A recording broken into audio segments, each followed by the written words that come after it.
যে যুবক দাজ্জালের সাক্ষাৎ পাবে, দাজ্জাল তাকে হত্যা করবে। দ্বিখণ্ডিত, একদম দুই কোপ। বলবে যে তুমি কি বিশ্বাস করো আমি আল্লাহ? সে বলবে না, বিশ্বাস করি না। দুই কোপ, দ্বিখণ্ডিত। এক দেহের একটা অংশ একদিকে আর একটা অংশ আরেকদিকে। তারপরে দেহের এই দুই অংশকে সে আবার জিন্দা করবে, জীবিত করবে, করে আবার তাকে বলবে এবার কি বিশ্বাস হলো যে আমি আল্লাহ? তোমাকে মৃত্যুর পর আবার জীবন দিলাম, তোমাকে বিশ্বাস হলো যে আমি আল্লাহ? এই যুবক তখন বলবে এবার আমার পূর্ণ বিশ্বাস হয়েছে তুই দাজ্জাল। আল্লাহু আকবার। কারণ আমি রাসূলের হাদিস জানতাম দাজ্জাল এক যুবককে হত্যা করে দ্বিখণ্ডিত করে আবার জীবিত করে বলবে বিশ্বাস করবি কিনা আমি আল্লাহ, কিন্তু আমি জানতাম না যে আমি সেই যুবক। কথা বুঝতে পারছেন? এই যুবক ইনশাআল্লাহ তাআলা উঁচু স্তরের শহীদ হবে ইনশাআল্লাহ। যুবকদের জন্য আদর্শ আছে। দেখুন দাজ্জালকে যারা ফলো করবে সে প্রোগ্রেস, ফলো করবে না ধ্বংস। সে বিশ্ব শাসন করবে। প্রশ্ন এখন একটা, সে কি একা একা বিশ্ব শাসন করবে? মানে একা কি করা যায়? কে তার অনুসারী হবে? কারা হবে অনুসারী? নবী সাল্লাল্লাহু আলাইহি ওয়াসাল্লাম স্পষ্ট বলছেন জিউসরা। কারা? ইসফাহানের 70,000 জিউসের অনুসরণ করবে। কত হাজার?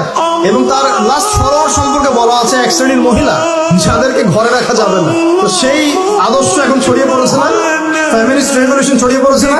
আপনি কি আপনার বোনকে ঘরে রাখতে পারছেন? আপনার স্ত্রী কি ঘরে থাকতে চায়? কেউ চায় না। এখন সবাই বাঁধন ছিন্ন করে বেরিয়ে যেতে চায়। আচ্ছা, আমি আসছি ওদের জায়গায়। শেষ করার আগে অবশ্যই তাদের জায়গায় আসবো ইনশাআল্লাহ। আসুন, কে ফলো করবে?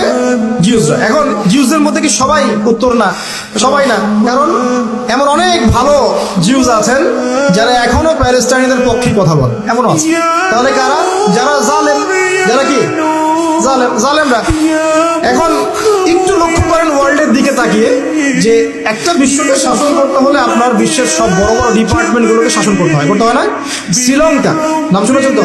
শ্রীলঙ্কা কি বিশ্বের অর্থনীতিকে শাসন করতে পারবে? পারবে? মালদ্বীপ পারবে? পাকিস্তান? উত্তর কোরিয়া সে কি পারবে?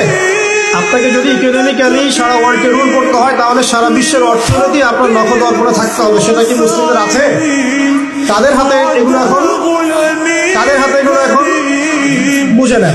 তাহলে ওয়ার্ল্ডকে রুল করতে হবে, ইকোনমি ডমিনেট করতে হবে। আপনি এটার ক্ষমতা আমাদের কাছে নাই, ওদের কাছে আছে। মিডিয়া নিয়ন্ত্রণ করতে হবে না? ওয়ার্ল্ডকে রুল করতে হলে, রুল করতে হলে মিডিয়া লাগবে কিনা? তাদের হাতে। ফাইন্যান্স রুল করতে হবে কিনা? লাগবে, এটা ওদের হাতে। পলিটিক্যাল অ্যাফেয়ার্স রুল করতে হবে কিনা? হবে। মিলিটারি সেকশন রুল করতে হবে কিনা? হবে। অস্ত্রশস্ত্র এগুলো তাদের সবচেয়ে সেরা অস্ত্রগুলো লাগবে কিনা? মনে করেন আমার কাছে আছে পারমাণবিক অস্ত্র, আপনার কাছে আছে ওই যে রাইফেল, আমি কি আপনাকে ভয় করবো? হ্যাঁ, আপনার কাছে যদি পারমাণবিক অস্ত্র থাকে, আমার কাছে না থাকে, আমি ভয় করতে পারি, তাই না? এখন এই মেজর ডিপার্টমেন্ট গুলো কি তারা রুল করছে কি করছে না? করছে কি করছে না?